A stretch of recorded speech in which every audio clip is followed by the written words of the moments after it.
Queridos amigos, sejam bem-vindos a mais um vídeo no canal Poptopia. Eu sou o Daniel e no vídeo de hoje eu queria comentar um HQ que me despertou saudade, né?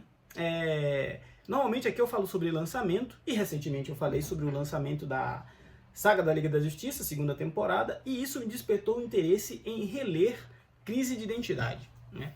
Crise de Identidade eu considero uma das mais interessantes histórias modernas da Liga da Justiça.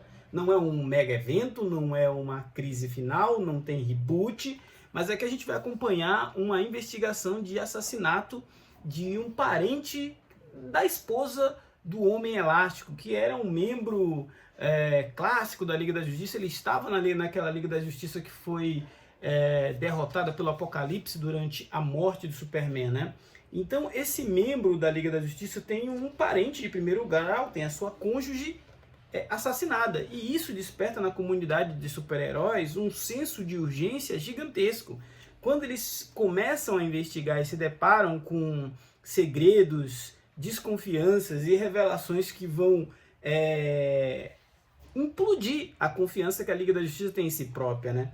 O Batman vai ser um dos mais afetados, mas essa história não é sobre o Batman. O Superman vai ser um dos mais aflitos porque ele morre de medo de perder a Lois Lane, mas essa história também não é sobre o Superman. Essa história, ela se destaca, na minha humilde opinião, por ser justamente uma história que se desdobra e que se debruça sobre os membros menos divinos da Liga da Justiça, sobre aqueles que são os mais vulneráveis, sobre aqueles que são menos poderosos e que consecutivamente estão mais suscetíveis a alguma coisa acontecer, não só com eles, mas com aquelas pessoas que eles amam, né? O Flash, o Lanterna Verde, o Arqueiro Verde, todos eles têm papéis relevantes nessa trama, não apenas como heróis, não apenas como investigadores, mas como peças de uma narrativa que a gente vai acompanhando como eles vão perdendo a confiança uns nos outros e como eles vão descobrindo situações e momentos traumatizantes.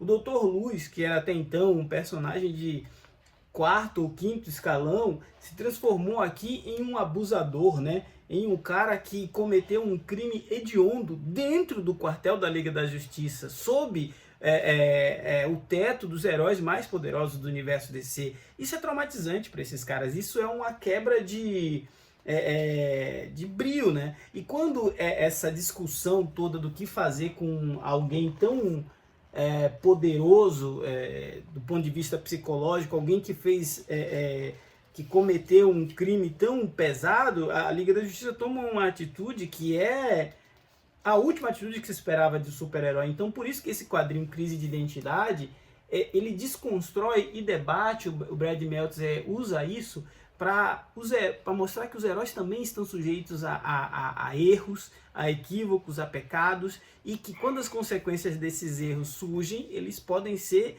devastadores, né? À medida que a investigação prossegue para descobrir quem é o assassino, que a essa altura vai fazendo novas vítimas, a gente não está falando de um serial killer, a gente está falando de alguém que circulava no seio da comunidade de super-heróis e que de repente se transformou em um psicopata, né? E as suspeitas giram para todos os lados, a desconfiança se torna o plano de fundo. Os mais habilidosos são convocados para lidar com essa situação, desde o átomo, que tem a capacidade de chegar em tamanhos infinitamente pequenos, ao Senhor Milagre, que pode fugir de qualquer lugar. A gente não pode deixar de considerar que Superman e Batman estavam não medindo esforços para descobrir quem era esse assassino. E o Batman só chega perto desse assassino quando alguém próximo da Bat-família se torna vítima. Quer dizer, foi a humanização de deuses que transformou essa história em algo tão marcante. Esse quadrinho é um quadrinho com 260 páginas, reunido às 7 edições, né? E hoje você não encontra mais no site da Panini, porque ele está esgotado, mas tem na Amazon custando R$ 94,00 com capa dura. Essa edição, além da história, vem com uma série de extras, né? Porque foi uma espécie de edição definitiva. E aqui a gente vai ver comentários do Brad Meltzer e do Rex Morales sobre a criação dessa minissérie. Crise de Identidade é uma das histórias mais emblemáticas dentro do cânone dos heróis da DC, né? Ela desconstrói a condição divina desses personagens, aproxima eles do ser humano e da vulnerabilidade que os seres humanos estão suscetíveis. É uma história que se passa muito na realidade cotidiana dos heróis.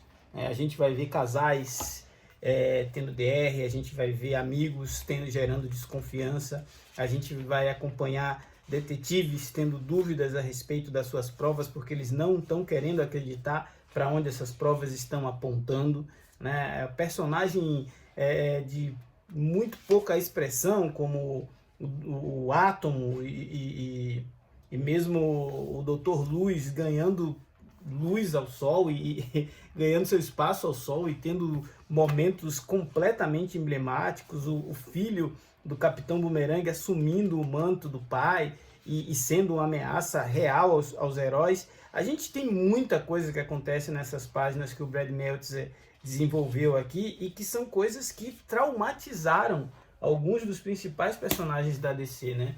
Eu considero Crise de Identidade uma obra absurdamente à frente do seu tempo, porque essa coisa de sombrio, de maduro, de pesado e tal, já virou meio que tendência ultimamente no universo dos super-heróis.